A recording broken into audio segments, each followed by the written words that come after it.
Hi guys, I'm ready for my extreme close-up. I hope you're all doing well.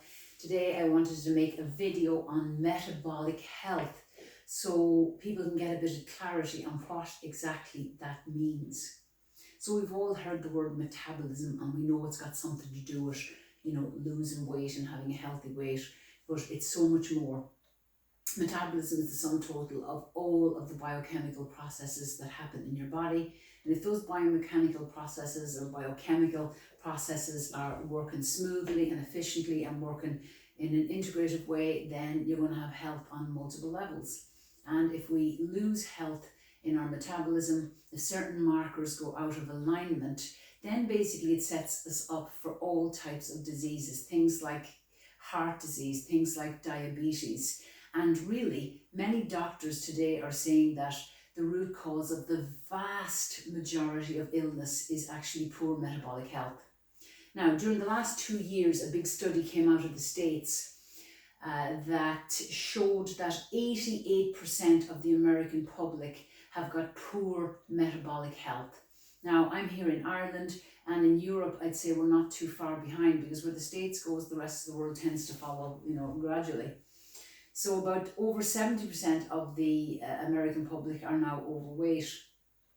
So what we want to do is understand, what are the markers that are pointing to poor metabolic health and what can we do about them. So that's the purpose of this video today. So some of the markers that would be used to assess metabolic health include, number one, having too much fat around your waistline. This is the most dangerous place to be storing fat, because it's an indication that our stress levels and our blood sugar control are very, very poor. Your waistline ideally should be less than 50% of your height. So get your height in inches or centimeters, and then measure your waistline in inches or centimeters. And whatever that number is for your height, your waistline should be less than 50% of your height. And if it isn't, that's immediately a sign that you are lacking insulin sensitivity, that your blood sugar regulation is poor, and or that you're maybe ingesting too much energy relative to what your body requires. Number two on my list is high blood pressure. So if you have a reading of 130 over 85 millimeters of mercury or higher, that means you have high blood pressure. Another marker of poor metabolic health. Now, a lot of people have high blood pressure and they don't even know about it. So it would be important to get yours checked regularly. You can buy little devices now in the pharmacy where you can check it yourself and keep an eye on it. And if it turns out you're getting high readings often, you would definitely need to go to your doctor. I think high blood pressure is one of those things that kind of goes missed a lot. People don't realize they have it. So watch out for that one, and it's easy to get a test done. Now the third one on the list is high triglycerides, a score of greater than or equal to 150 milligrams per deciliter. Now some doctors who are really tuned into metabolic health will want that number to be even lower.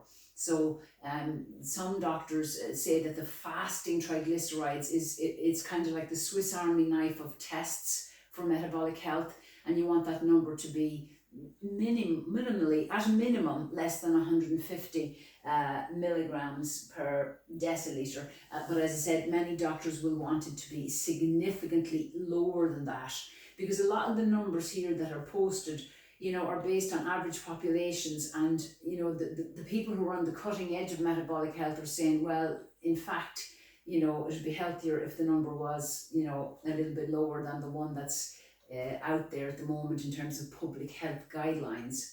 So the triglycerides, you can get your fasting triglyceride levels done with your general practitioner, your medical practitioner, and see where you come up on the scale there. So triglycerides are basically a type of fat. So when your body breaks down fat, it turns into fatty acids and triglycerides. So the next one we're going to look at is low HDL cholesterol. So that means 40 milligrams per deciliter for a man. If you have less than 40 milligrams per deciliter, or for a woman less than 50 milligrams per deciliter, that means your HDL level is low, and the HDL is the high density lipoprotein, a type of cholesterol, and that is correlated with being heart protective. So again, you can get that done at your GPs. You go in and you get your blood drawn, and that's done in a fasted state, and see where you score there. Now, the next one on the list is high fasting glucose. Now, this has got massive implications for your overall metabolic health, because you see, the thing is, diabetes is really a sliding scale. It's not an all or nothing phenomenon. It starts with something like low blood sugar levels, and that's hypoglycemia. Then we can see things like high fasting blood glucose. And if that fasting blood glucose starts to get higher and higher, then you move into a range of pre-diabetes or fully blown diabetes. Now, in medical terms, the standard allowable number, or the upper limit, shall we say, is 100 milligrams per deciliter of a score.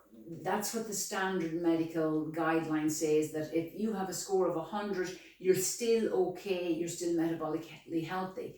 But people who do more research into metabolic health, for example, Casey Means, who has a company called Levels, where they do continuous blood glucose monitoring, she says from all of her research, now she's a Stanford educated medical doctor, so she knows what she's talking about.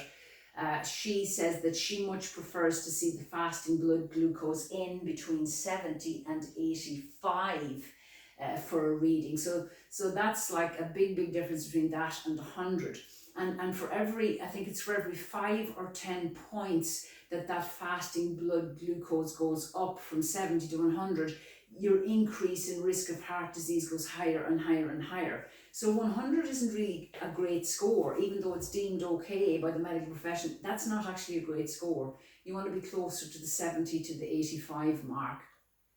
Now, for those of us in Europe, like those are the units used in the States, it's milligrams per deciliter, and in Ireland we use different units. So if you just Google the conversion of the American units to the European units, you'll be able to see what that should be yourself.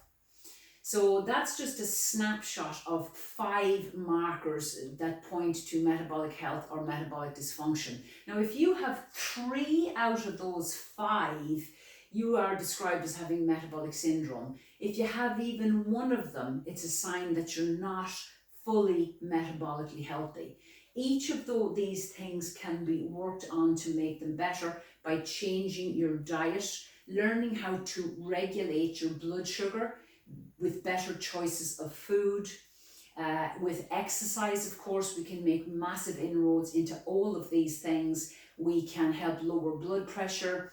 We can help build more muscle, burn body fat, which will increase your insulin sensitivity. The more insulin sensitive you are, the better your body is able to handle any blood sugar or any ingested carbohydrate, for example, or anything that can turn into carbohydrate or blood sugar, which is all of the macronutrients essentially. So exercise, particularly weight training to build muscle, cardiovascular exercise will help your blood pressure as well. Optimizing your nutrition with a focus on protein, staying away from processed foods, staying away from very refined foods, especially those highly refined grain products that cause the blood sugar to go sky high very quickly.